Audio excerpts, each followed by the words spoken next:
அனைவருக்கும் வணக்கம். இன்னைக்கு வந்து பார்த்தீங்கன்னா 8/8/2024 வியாழக்கிழமை அன்னைக்கு Nifty index and bank Nifty index இது ரெண்டுலையுமே சிபிஆர் இண்டிகேட்டர் யூஸ் பண்ணி எப்படி ட்ரேட் பண்ணுறது அப்படிங்கிறத பார்த்துடலாம். ஸோ அதுக்கு முன்னாடி நேற்று வந்து யூஎஸ் மார்க்கெட்டில் என்னாச்சு அப்படின்னு பார்க்கும்போது டவ் ஜோன்ஸ் வந்து பார்த்தீங்கன்னா ஒரு 0.6% டவுனில் முடிச்சிருக்கான். எஸ்என்பி வந்து ஒரு 0.7% டவுனில் முடிச்சிருக்கான். நாஸ்டாக் வந்து பார்த்தீங்கன்னா 1% டவுனில் முடிச்சிருக்கான். இது வந்து கம்பேரிட்டிவ் ரொம்ப கம்மி அப்படிங்கிற மாதிரி உங்களுக்கு தெரியலாம். ஆனால் அவன் ஆல்ரெடி இருந்ததே வந்து பார்த்தீங்கன்னா ஒரு 1% மாதிரி ஹையரில் தான் இருந்தாங்க. அப்போ கிட்டத்தட்ட எல்லாருமே இங்கே இருக்கிறத விட 1% வந்து அதிகமாக விழுந்திருக்காங்க அப்படிங்கிறத கணக்காக வரும். ஸோ தட் இது ஒரு மிகப்பெரிய செல்லிங் ப்ரெஷர் அப்படின்னு தான் நம்ம சொல்லி ஆகணும்.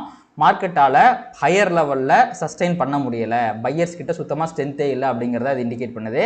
அண்ட் விக்ஸை பொறுத்த வரைக்கும் வந்து பார்த்தீங்கன்னா பெருசாலாம் வந்து மேலே போல ஒரு 0.5% மட்டும்தான் ஏறி முடிஞ்சிருக்கான். பட் ஸ்டில் 27 அப்படிங்கிற லெவலில் இருக்கான். இது வந்து ஒரு ஹையர் விக்ஸ் கண்டிஷன் அப்படின்னு தான் சொல்லிட முடியும்.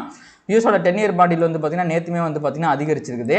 அண்ட் யூஎஸ் ஆயில் பொறுத்த வரைக்கும் வந்து பார்த்தீங்கன்னா அவனுமே வந்து மேலே போயிருக்கிறான். ஸோ மேபி இப்போ வந்து க்ரூட் ஆயில் இந்த அளவுக்கு ஏறி இருக்குது அப்படின்னா கண்டிப்பாக வந்து பார்த்தீங்கன்னா ரெசெஷன் ஃபியர்லேருந்து வெளியே வந்துட்டாங்க. ஓகேங்களா? இப்போ திடீர்னு வேறு ஏதாவது பயம் வந்திருக்கலாம். ஐயோ ஃபெட் வந்து இன்ட்ரெஸ்ட் ரேட்டை கம்மி பண்ணால் விட்டா என்ன பண்ணுறது அப்படிங்கிற மாதிரி ஒரு பயம் வந்திருக்கலாம் அவங்களுக்கு. அதனால் மார்க்கெட் இப்படி ரியாக்ட் பண்ணியிருக்கலாம். அதாவது மார்க்கெட்டோட ப்ரைஸ் பிஹேவ் பண்ணுறதுக்கு இதனால தான் இப்படி ஆச்சு, அதனால தான் அப்படி ஆச்சுன்னு ஏதோ ஒரு காரணத்துக்குள்ள மட்டும்தான் இங்கே வந்து கற்பிக்கப்படுகின்றன. அதுதான் ரியாலிட்டியும் கூட. But most of the times வந்து பார்த்தீங்க அப்படின்னா இங்கே லாஜிக் அப்படிங்கிறது ஒர்க்கே ஆகாது. ஏன்னா ஒரு அந்த ஃபெட் மீட்டிங் நடந்துச்சு பார்த்தீங்களா போன வாரம், அப்போ வரைக்குமே எல்லாத்துக்குமே தெரியும் இன்ட்ரெஸ்ட் ரேட் வந்து ரொம்ப நாளாக சஸ்டெயின் ஆகிட்டு தான் இருக்குது அப்படின்ட்டு. உடனே ஜப்பானில் ஒரு பிரச்சனை வந்தோடனே அதையும் இது இன்டர்லேட் பண்ணி மார்க்கெட்டை வந்து இறக்கி விட்டாங்க. இப்போவும் ப்ரைஸால் வந்து பார்த்தீங்கன்னா சஸ்டெயின் பண்ண முடியல. இப்போ வந்து ரெசெஷன் ஃபியர் அப்படிங்கிறது யூஎஸில் சுத்தமாக போயிடுச்சு. ஓகேங்களா? உடனே திருப்பி என்ன பண்ணுறாங்க அப்படின்னா ஐயோ ஃபெட் வந்து இன்ட்ரெஸ்ட் ரேட் இன்னும் இன்க்ரீஸ் பண்ணாமல் இருக்கிறாங்களே, ஃபர்தராக வந்து அவங்க அப்படியே விட்டாங்கன்னா என்ன பண்ணுறது அப்படிங்கிற மாதிரி ஒரு பயத்தை கிளப்புறாங்க.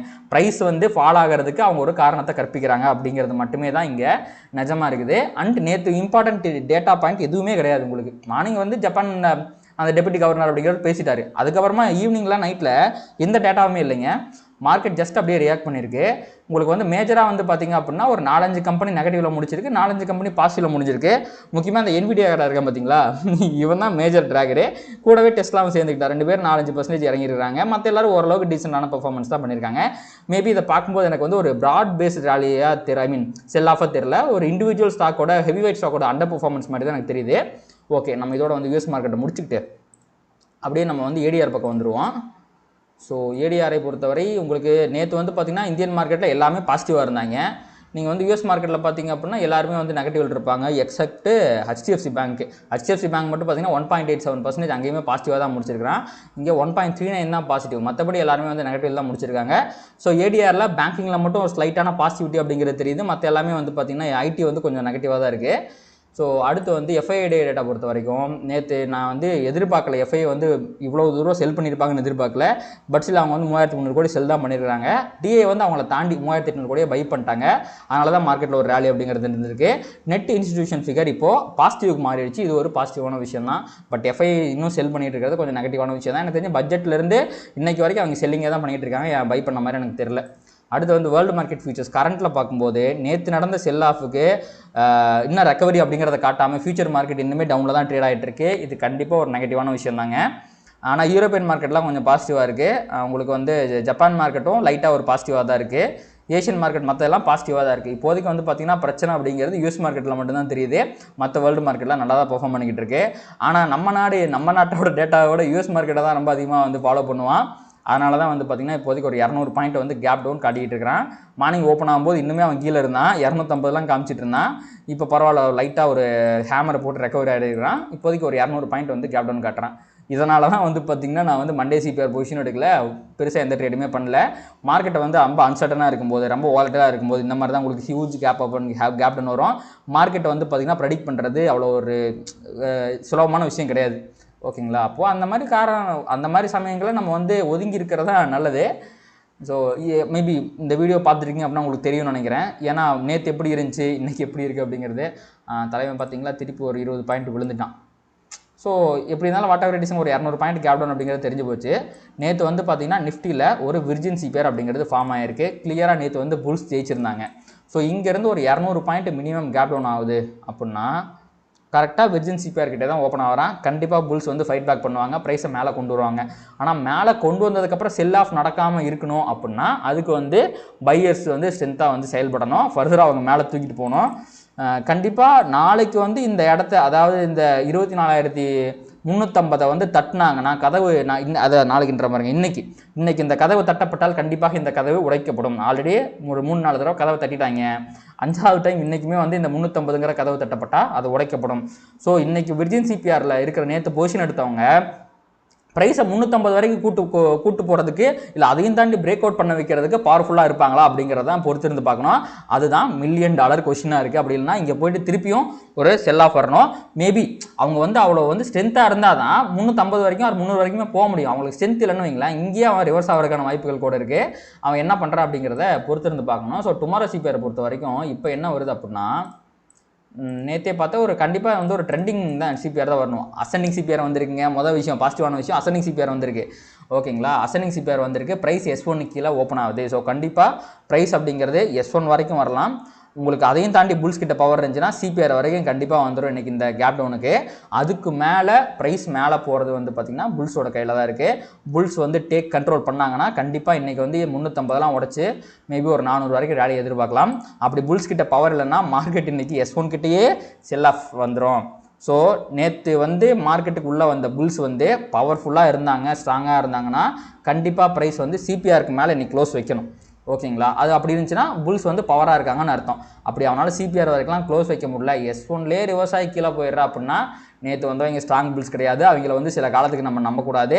ஸோ இன்றைக்கி வந்து அவங்க தோற்று போயிட்டாங்க அப்படின்னா இன்னும் சில காலங்கள் மார்க்கெட்டில் வந்து ஒரு சைட்வேஸ் டு ஒரு நெகட்டிவ் மூவ்மெண்ட் இருக்கிறதுக்கு தான் நிறையா வாய்ப்பு இருக்குது. அதை நம்ம வந்து பொறுத்திருந்து பார்க்கலாம். ஏன்னா பொசிஷனலாகவே வந்து பார்த்திங்கன்னா மந்த்லி சிபிஆர் கீழே தான் நிஃப்டி ட்ரேட் ஆகிட்டு இருக்கு. பேங்க் நிஃப்டியும் மந்த்லி சிபிஆர் கீழே தான் ட்ரேட் ஆகிட்டு இருக்கு. மந்த்லி சிபிஆர் S1 கீழே இருக்குன்னு நினைக்கிறேன். ஐ திங்க் இந்த ரேஞ்சு தான் S1 நினைக்கிறேன், மந்த்லியோட S1. ஸோ அப்படி இருக்கும்போது பொசிஷனலாக பியரிஷாக தான் இருக்குது. ஸோ அவ்வளோ சீக்கிரத்தில் புல்ஸால் உள்ளே வர முடியாது அப்படிங்கிறதுலாம் நிதர்சனமான உண்மை தான். பட் ஸ்டில் இந்த இதுக்கு என்ன அர்த்தம், எதுக்கு எத்தனை தடவை போய் கதவை தட்டுறாங்க? So there will be chance of break out அப்படிங்கிறதும் இருக்குது. ஸோ அதை நம்ம வந்து பொறுத்திருந்து பார்க்கலாம். பட் வாட் எவர் ஹேப்பன்ஸ், நான் உங்களுக்கு மந்த்லி சிபிஆரை போட்டு காட்டுறேன். அந்த லைனை தாண்டினா தாங்க நம்மளுக்கு வந்து ஸ்கோப் அப்படிங்கிறது இருக்குது. இதுதான் வந்து பார்த்திங்கன்னா மந்த்லியோட S1. இந்த பச்சை கலர் கோட் இருக்குது பார்த்தீங்களா, 296 ரேஞ்சு தான் வந்து பார்த்திங்கன்னா மந்த்லியோட S1. இதை தாண்டி நேற்று டிசிசிவாக க்ளோஸ் வச்சுருக்காங்க. ஸோ கண்டிப்பாக இன்றைக்கி ஏற்றுவாங்க அப்படின்னு நான் நினைக்கிறேன். ஸோ பொறுத்திருந்து பார்ப்போம். நான் ட்ரேடிங் ஐடியாஸ் பற்றி சொல்லலையே. ஸோ இன்றைக்கி வந்து பார்த்திங்கன்னா விர்ஜின் சிபிஆர் ரிவர்சல் அப்படிங்கிறது கண்டிப்பாக ஒரு ஹை ப்ராபபிள் ட்ரேட் தான். நேற்று விர்ஜின் சிபிஆரை போட்டவங்க அவங்க சீக்கிரத்துலேருந்து ப்ரைஸை திருப்பி கீழே விட்டுற மாட்டாங்க. ஸோ அந்த விர்ஜின் சிபிஆர் ரிவர்சல் வந்ததுக்கு அப்புறமா உங்களுக்கு S1லிருந்து ரிவர்சல் இப்போ அசெண்டிங் சிபிஆர் அப்படிங்கிறதுனால நம்ம ஃபுல் அண்ட் ஃபுல் வந்து புல்லிஷாக தான் இருக்கணுங்க. இந்த ட்ரேடிங் டேக்கு நம்ம வந்து பேரிஷாலாம் இருக்க முடியாது. ஸோ ஃபஸ்ட்டு ஓப்பனிங்கே வந்து பார்த்திங்கன்னா விர்ஜின் சிபிஆர் ரிவர்சல் அப்படிங்கிறது ஒரு ஹை ப்ராபபிள் ட்ரேட். அண்டு இங்கே ஃபார்ம் ஆகிருக்கு இந்த கன்சால்டேஷனுக்கு சப்போஸ் இவங்கெல்லாம் பொசிஷனை வந்து இது இப்போ வெட்டு வெளியே போயிட்டாங்க அப்படின்னா ப்ரைஸாக நேற்றத்தோட ஹைக்கெலாம் போக முடியாது. அப்படி போனாலே கண்டிப்பாக பிரேக் அவுட் ஆகணும். ஸோ சிபிஆர்லேருந்தே S1 கிட்டேருந்து ப்ரைஸை ரிவர்ஸ் பண்ணுறதுக்கு எல்லா வாய்ப்பு இருக்குது. அதை வந்து நீங்கள் ப்ரைஸ் ஆக்ஷனை வச்சு மட்டும்தான் வந்து டிசைட் பண்ண முடியும். கேண்டில்ஸ்டிக் பேட்டர்ன் உங்களுக்கு கொஞ்சம் தெரிஞ்சிருந்தால் தான் அதை டிசைட் பண்ண முடியும். ஸோ நான் கேண்டில்ஸ்டிக்கு தனியாக வந்து ஒரு வீடியோ போட்டிருக்கேன், என்னோட பிளேலிஸ்ட்டில் இருக்கும், செக் அவுட் பண்ணி பாருங்கள். எஜுகேஷனல் வீடியோஸ் அப்படிங்கிற பிளேலிஸ்ட்டுக்கு கீழே இருக்கும், அது கண்டிப்பாக அதை செக் அவுட் பண்ணி பாருங்கள். ஸோ இன்றைக்கி வந்து S1 கிட்டே இருந்தோ சிபிஆர் கிட்ட இருந்தோ ரிவர்சல் வந்துச்சு, அது வரதுக்கான வாய்ப்புகள் இருக்குது. பட் அசெண்டிங் சிபிஆர் இருக்கும்போது அது ஹை ப்ராபபிள் ட்ரேட் கிடையாது. பட் கன்சிடரிங் த சிச்சுவேஷன், இங்கே நடந்த கன்சாலிடேஷன் இவங்க வந்து கிவ் அப் பண்ணிட்டாங்க. ஒரு மணி நேரம் கழிச்சு பிரைஸ் இங்கே போகுதுன்னா கண்டிப்பாக ரிவர்சல் வந்துடும். எடுத்துலேயே பிரைஸ் மேலே போயிடுச்சு அப்படின்னா அந்த ரிவர்சல் அப்படிங்கிறது வராது. ஸோ இதை பேஸ் பண்ணி நீங்கள் வந்து ட்ரேட் பண்ணிக்கிங்க. ஸோ இது 3 தான் வந்து பார்த்தீங்கன்னா இன்றைக்கி என்ன பொறுத்த வரைக்கும் ட்ரேடிங் ஆப்பர்ச்சுனிட்டிங்க. Virgin CPR reversal, S1 reversal or CPR reversal, இது 3 தான் வந்து high probable trade. Virgin CPR நீங்கள் வந்து ஒரு கேண்டில்ஸ்டிக் ஒரு எங்கல்ஃபிங் பேட்டர்ன் ஒரு மார்னிங் ஸ்டார் பேட்டர்ன் வந்தோடனே கன்ஃபார்ம் பண்ணிடலாம். ஆனால் இந்த S1 ரிவர்சலோ சிபிஆர் ரிவர்சலோ எடுக்கிறதுக்கு கண்டிப்பாக உங்களுக்கு வந்து எக்ஸ்பீரியன்ஸ் வேணும், எந்த பாயிண்ட்டில் எடுக்கிறது அப்படிங்கிறதுக்கு வேணும். ப்ளஸ் வந்து ப்ரைஸ் ஆக்ஷன் பேட்டர்ன்ஸு கேண்டில்ஸ்டிக் பேட்டர்னும் உங்களுக்கு தெரிஞ்சிருக்கணும். அதெல்லாம் தெரிஞ்சதுக்கப்புறம் அதை பண்ணுங்கள். அடுத்து வந்து பேங்க் நிஃப்டிக்கு நம்ம போயிடலாம். பேங்க் நிஃப்டியில் வந்து பார்த்திங்க அப்படின்னா ஒரே நிமிஷம் டுமாரோ சிபிஆருக்கு கொண்டுட்டேன் டேரெக்டாக. ஃபஸ்ட்டு வந்து டெய்லி சிபிஆரில் பார்த்துருவோம். டெய்லி சிபிஆரில் பேங்க் நிஃப்டி அளவுக்கு முதல்ல ஸ்ட்ரென்த்தாக கிடையாதுங்க. ப்ரைஸ் வந்து நேற்று வைடு சிபிஆர் ஃபார்ம் ஆயிருந்துச்சு, கன்சால்டேஷன்லேயே முடிச்சிட்டான். க்ளோசிங் வந்து பார்த்திங்கன்னா சிபிஆருக்கு மேலே தான் முடிச்சிருக்கிறான். ஸோ இது வந்து பார்த்திங்கன்னா ஒரு பாசிட்டிவான விஷயம். பேங்க் நிஃப்டியில் புல்ஸ் கொஞ்சம் இருக்கிறாங்க. நிஃப்டி அளவுக்கு கொஞ்சம் ரொம்ப ஸ்ட்ராங்காக இருந்தாலுமே ஓரளவுக்கு வந்து ஸ்ட்ரென்த்தோடு இருக்காங்க அப்படிங்கிறது இண்டிகேட் பண்ணுது. ஓகே, அடுத்து வந்து பார்த்திங்கன்னா நம்ம டுமாரோ சிபிஆருக்கு போயிடுவோம். அதே மாதிரி நான் இந்த க்ரீன் லைன் ஒன்று போட்டு வச்சுருக்கேன் பார்த்தீங்களா. ஸோ இதான் வந்து பார்த்திங்கன்னா பேங்க் நிஃப்டியோட மந்த்லியோட S1, இந்த க்ரீன் லைன் இந்த பச்சை கலர் கோடு போட்டு வச்சுருக்கிறது. ஸோ ப்ரைஸ் வந்து பார்த்தீங்கன்னா நேற்று அதை தாண்டி தான் க்ளோஸ் வச்சிருக்கிறான், அது வரைக்கும் ஒரு நல்ல விஷயம். ஸோ இன்றைக்கி ஒரு இன்சைட் சிபிஆர் வந்திருக்கு. ஸோ இன்றைக்கி வந்து பார்த்தீங்கன்னா பேங்க் நிஃப்டியில் ட்ரெண்டிங் டே. அது நேற்று ஃபார்ம் ஆன ப்ரைஸ் ஆக்ஷனுக்கு மேலே தான் ட்ரெண்ட் ஆகணும். ஆனால் குளோபல் கண்டிஷனால இன்றைக்கி ஹியூஜ் கேப் டவுன்லாம் ஓப்பன் ஆகிறான். ரெண்டாவது விஷயம், பேங்க் நிஃப்டிக்கு விர்ஜின் சிபிஆர்லாம் கிடையவே கிடையாது. நிஃப்டிக்கு தான் விர்ஜின் சிபிஆர் இருக்குது, பேங்க் நிஃப்டி கிடையாது. ஸோ இப்போதைக்கு வந்து பார்த்தீங்கன்னா 200 பாயிண்ட் அப்படிங்கிறது கிட்டத்தட்ட 0.84%. நேற்று க்ளோஸ்லேருந்து 0.8%னா S1 கீழே தான் ஓப்பன் ஆகிறான். ஸோ ப்ரைஸ் வந்து மேலே வர்றதுக்கு எல்லா வாய்ப்பு இருக்குது. ஸோ இன்றைக்கி வந்து பேங்க் நிஃப்டியில் வந்து கண்டிப்பாக இந்த S1 ரிவர்சல் இருக்குது பார்த்தீங்களா, அது கண்டிப்பாக ஒரு high probable trade considering the price action. ஓகேங்களா. அதுக்கப்புறம் ப்ரைஸ் வந்து R1 தாண்டுனா கண்டிப்பாக மந்த்லி சிபிஆருக்கு மேலே வந்துடுவான், கண்டிப்பாக மேலே ட்ரெண்ட் ஆவான். சப்போஸ் R1னால் அவனை தாண்டவே முடியல, சிபிஆர்லேருந்து ரிவர்ஸ் ஆகிறான் அப்படின்னாலுமே ப்ரைஸ் கீழே வரதுக்கு வாய்ப்பு இருக்குது. பட் நான் சிபிஆர் ரிவர்ஸெல்லாம் வந்து இன்றைக்கி நான் வந்து ஹை ப்ராபபிள் ட்ரேடாக சொல்ல மாட்டேன். S1க்கு கீழே ப்ரைஸ் மேலே ட்ரெண்ட் ஆகணும், ஐ மீன் S1லிருந்து ப்ரைஸ் மேலே ட்ரெண்ட் ஆகணும், ஆர் S1க்கு கீழே ட்ரெண்ட் ஆகணும், அப்படின்னா R1க்கு மேலே ட்ரெண்ட் ஆகணும். இது மூணு தான் வந்து பார்த்தீங்கன்னா இன்றைக்கி ஃபார்ம் ஆயிருக்க ப்ரைஸ் ஆக்ஷனுக்கு high probable patterns for bank Nifty. நல்லா புரிஞ்சுக்குங்க. ப்ரைஸ் வந்து கீழே ஓப்பன் ஆகிறது S1 கீழே தான் ஓப்பன் ஆக போகுது. ஸோ ஓப்பன் ஆகிட்டு S1லிருந்து மேலே ட்ரெண்ட் ஆகி போகணும். R1 வரைக்கும் போகலாம், ஆர் அட்லீஸ்ட் சிபிஆர் வரைக்கும்னாச்சும் போகலாம். அது ஃபஸ்ட்டு ட்ரேட். ஓகேங்களா. ஆனால் சிபிஆர் ரிவர்சல் வந்து பேங்க் நிஃப்டிக்கு இன்றைக்கி ஹை ப்ராபபிள் ட்ரேட் கிடையாது. சிபிஆர்லேருந்து கீழே வந்து S1ஐயும் தாண்டி ப்ரைஸ் க்ளோஸ் வச்சா திருப்பி S2 வரைக்கும் கீழே போவான், அதுதான் ஹை ப்ராபபிள் ட்ரேட். இது ரெண்டுமே நடக்கல, உங்களுக்கு வந்து S1லிருந்து அப்படியே ரிவர்ஸ் ஆகி மேலே போயிட்டான் அப்படின்னா R1 தாண்டி பிரேக் அவுட் கொடுக்கும்போதே கண்டிப்பாக ஃபர்தராக அவன் மேலே போயிடுவான். ஸோ R1லிருந்து மேலே ட்ரெண்ட் ஆகுது, S1லிருந்து கீழே ட்ரெண்ட் ஆகுது, S1லிருந்து மேலே ட்ரெண்ட் ஆகுது. இது மூணு தான் வந்து பார்த்தீங்கன்னா பேங்க் நிஃப்டியை பொறுத்த வரைக்கும் ஹை ப்ராபபிள் ட்ரேடிங் ஆப்பர்ச்சுனிட்டிஸ். அவ்வளோதாங்க. இன்றைக்கி வந்து நம்ம நிஃப்டி பேங்க் நிஃப்டி ரெண்டுக்குமே வந்து எப்படி ட்ரேட் பண்ணலாம் அப்படிங்கிற ட்ரேடிங் ஐடியாஸை பார்த்துட்டோம். கண்டிப்பாக இந்த வீடியோ வந்து உங்களுக்கு வந்து யூஸ்ஃபுல்லாக இருந்திருக்கும் அப்படின்னு நான் நம்புறேன். இந்த வீடியோ உங்களுக்கு பிடிச்சிருந்துச்சு அப்படின்னா லைக் பண்ணுங்கள், கமெண்ட் பண்ணுங்கள், அண்ட் ட்ரேட் பண்ணுற மற்ற நண்பர்களுக்கு ஷேர் பண்ணுங்கள். யூடியூப் அல்காரிதம் ட்ரிகர் பண்ணி நிறையா பார்வையால் நம்ம சேனலுக்கு கொண்டு வந்து சேர்க்கும். நன்றி.